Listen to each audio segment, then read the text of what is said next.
Yooyyaa harka fuunee akkam jirtu?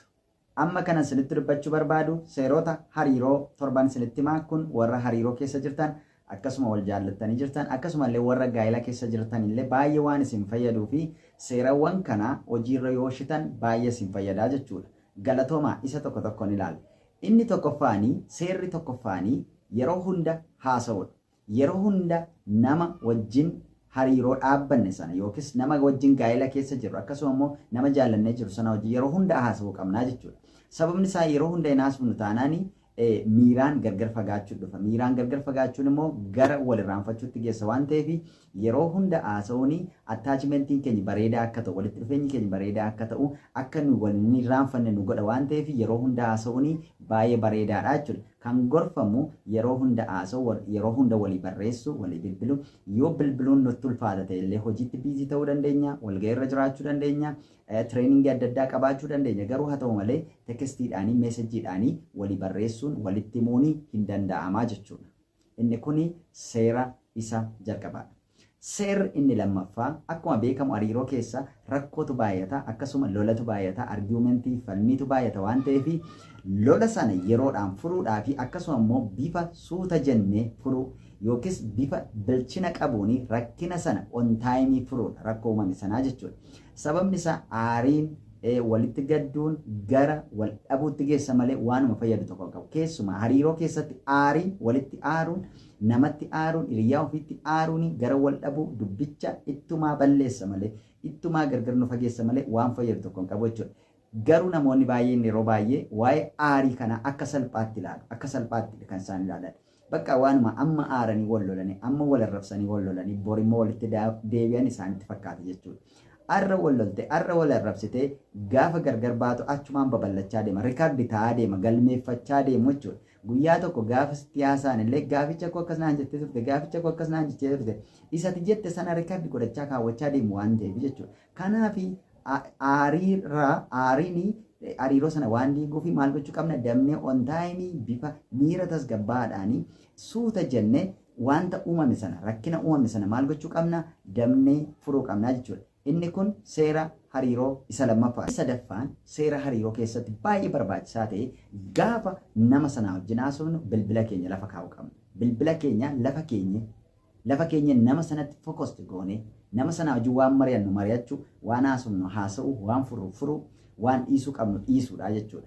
Eenyu wajjin haasa'uu qabna nama sana wajjin bilbila. Namoonni tokko tokko si dhaggeeffachaa bilbila tuttuqu. Bilbila gaafa tuttuqan jechuun atteenshinii isaanii si bira hin jiru. Maalirra jira? Bilbila sanarra jira jechuudha. Kana jechuun vaaliyuu nama sanaa gadi buusnee jirra jechuudha. Innis haa ta'u isheenii yeroo walii wajjin haasa'an bilbila isaanii lafa keessanii bilbila keessan lafa keessanii walii wajjin haasa'uu qabdu jechuudha. Walii wajjin dubbachuu qabdu jechuudha. Kun immoo maal godhaa hariiroo keessan sana baay'ee akka inni ija gaarii godhatu baay'ee akka inni bareedu taasisa waan ta'eef jechuudha. Seerri inni sadaffaa kun gaafuma haasoftan kamitti bilbila keessan ofirraa fageessuun maal argisiisa nama sanatti fokas gochuu keessan nama sanatti iddoo kennuu keessan nama sanaaf bakka kennuu keessan mul'isaa jechuudha. Inni arfaffaanii seerri arfaffaanii maalidha yoo jettanii dhiifama gochuudha.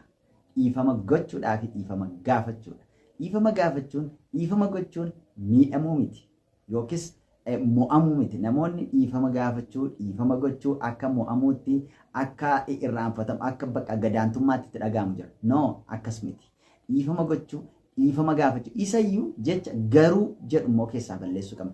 Garuu utuu hin jedhin garuu siif jedhin garuu sababa akkasiifan akkas godhatu hin jedhini onnee makeenyarra maalidhaa dhiifama gaafachuudhaa fi rakkoon yoo uumames ta'e akkasuma immoo dhiifama gochuudha jechuudha. Kun seera hariirooti.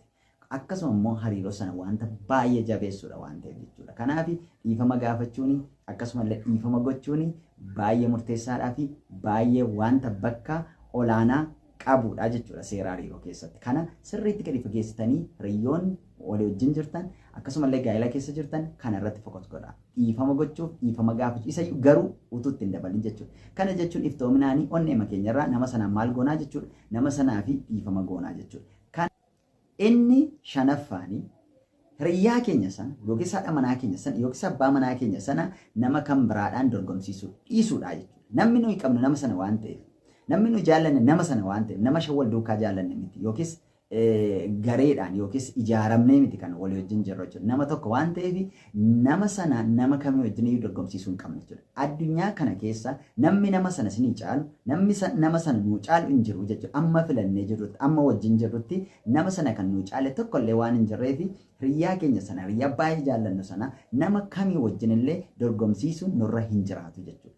Namoonni kana godha yoo jiraatan isaan yeroo baay'ee faa'olii hojjetu jechuudha. Nama kan biraan dorgomsiisnu taanaan nama kanatti bakka kennaa hin jiru, nama kana tuffachaa jirra waan ta'eef inni kun hin eeyyamamu. Seera hariiroo keessatti hiriyaa keenya sana nama jaallanne yookiis nama wajjin jiru sana nama kan biraa wajjin dorgomsiisuun nama sana vaaliyuu dhowwachuudha. Iddoo itti kennuu dhiisuudha. Sababni isaa nama sanas bira jira bakka. Nama sanatti kan jedha waan ta'eef nama sanatti iddoo kennuun baay'ee bu'uuraa inni seera inni shanaffaan nama sana nama kan biraa wajjin dorgomsiisuu dhiisuu.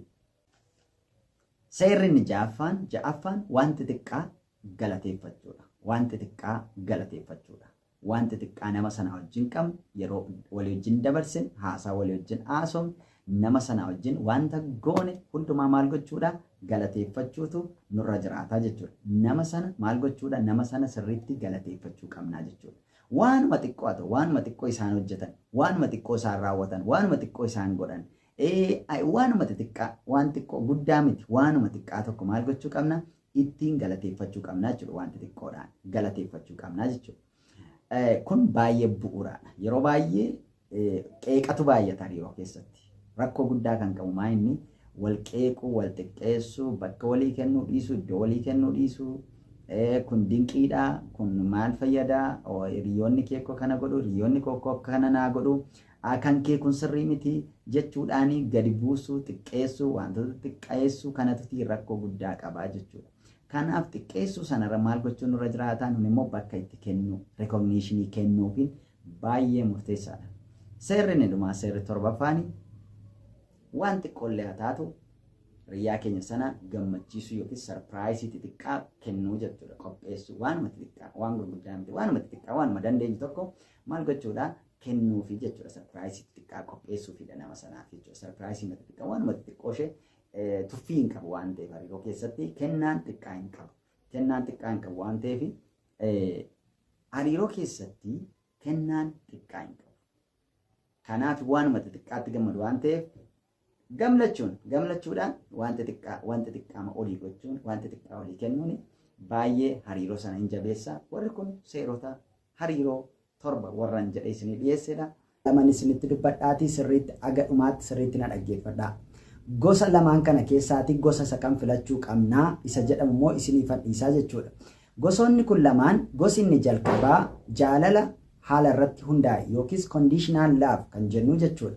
Kana jechuun beekumsa kee ilaalanii, qabeenya kee ilaalanii, beekamtummaa kee ilaalanii, istaatasii kee ilaalanii kan si jaallatan, kan si filatanii jiran. Isaan kun gaafa wanta sana dhabanii si biraa deemuu si jibbuu jechuudha. Warra haala irratti hundaa'e yookiis jaalala haala irratti hundaa'e waan tokko irratti hundaa'e specific godhatanii waan tokko irratti hundaa'anii warra si barbaadan jenna. Inni lammaffaan unconditional love jenna. Jaalala waan kam irratti illee hin hundoofne akkasumatti si eenyummaa kee kan si jaallatan. Barattee digirii hin qabdu garuu si jaallatu, qabeenya hin qabdu garuu si jaallatu, hojii hin qabdu garuu si jaallatu. Inni kuni jaalala isa sirrii sanaa jedha jechuudha. Yookiis jaalala isa dhugaa onneerraa nama jaallatanidha. Kanaaf hin danda'ama yoo ta'e jaalala gosa jaalalaa inni nuyi filachuu qabnu jaalala haala irratti hin hundoofne unconditional love akkasumatti nuun kan nu jaallatan eenyummaa keenya kan nu jaallatanidha jechuudha. Maaliif haalli amma jiru boriin jijjiirama waan ta'eef qabeenya amma jiru bareedinni amma jiru wanti hundumtuu amma jiru boriin jijjiirama waan ta'eef gaafa sana jarreen kuni nurraa hin jijjiiraman nun dhiisanii jechuudha. Olli haala irratti hundaa'an garuuti haaluma sana gaafa dhaban wanta ilaalanii dhufan sana gaafa si biraa dhaban sirraa dhabanii si dhiisanii si gatanii sokku jechuudha. As keessaa ilaalaati unconditional love jaalala haala irratti hundoofne yoo argattanii inni baay'ee filatamaadha. Galatooma akkasumallee viidiyoon kun namoota hedduu bira akka ga'uudhaa fi koppiliinki sheer gochuudhaan na jajjabeessaan isiniin jedha. Galatooma. Meesajjii sii barreessaa hin jiran taanaan bilbila sii bilbilaa hin jiran taanaan na amani nama kan biraa barreessaa jiru nama kan biraa bilbilaa jiru. Sababni isaa utuu hin barreessin utuu hin bilbilin in oola waan ta'eef kun dhoksaa saayikolojiiti. Galatooma. Tooftaa saayikoloojii kanaa fayyadamaa. Hiriyyaa baay'ee deddeebisee bilbilees rakkisu tokko ammas rakkisu tokko bilook hin godhin. Maallaqa guddaa gaafadhu inni iyyuu deebisee bilooksi godha. Hiriyyaa kee yookiis haadha manaa kee waan barbaaddellee yoo isheen taate sababa kamiin namni akka ishee qeequ akka ishee tuffatu gonkumaa hin iyyaminiif. Galatooma. Bilbila hiriyyaa keetiif hin kennin. Yoo kennite suuta jedhanii tabaala si godhu. Na amani. Yooyyaa harka fuunee akkam jirtu? Har'a kana isinitti dubbachuu barbaadu saayikooloojii shamarraniiti. Kana jechuun nama jaallatan tokkorraa maal barbaadu kan jedhamudha. Maalitti gammadu? Maaltu isaan gammachiisa kan jedhuun isinitti maatiin dabarsinaa hiriyoota keessaniif illee sheer godhaa isiniin jedha. Tokkoffaan kan akka ijoolleetti yookiis daa'imaatti isaan taphachiisuu ni barbaadu jechuudha. Si'a tokko fuunee nama guddaa gochuun nurraan eegamu. Maal gochuutu nurra jiraata? Akka ijoolleetti taphachiisuun gaariidha. Lammaffaa kan baay'ee isaan kunuunsu, kan baay'ee isaaniif eeggannaa godhu, kan isaaniin protect godhu baay'ee jaallatu jechuudha. Sadaffaa kan gammachiisu keessi isaanii akka gammachuu argatu, akka nagaa argatu kan godhan baay'ee jaallatu. Arfaffaa irratti sarpiraayisii jaallatu. Wanti xiqqoollee haa taatu malee harka duwwaa itti dhaquun sirrii miti jechuudha. Hiriyyaa keenyatti wanti xiqqaallee qabannee yoo dhannee sarpiraayisiitti baay'ee gammadu, hiriyyaa sarpiraayisii isaan godhu baay'ee jaallatu jechuudha. Shanaffaan hiriyyaa waan isaan jaallatanii fi waan isaan hin jaallanne, waan isaan jibban gargar baasee beeku ni jaallatu. Yeroo isaan kana keessa jira, kanan barbaadu ittiin jedhan, kan isaan dhaga'u, kan isaan fudhatu baay'ee jaallatu jechuudha. Afaan kan harka isaan qabatee deemu, konfiidensii irratti qabu, kan waa'ee isaaniif hin sodaanne baay'ee jaallatu, baay'ee itti tolaa jechuudha.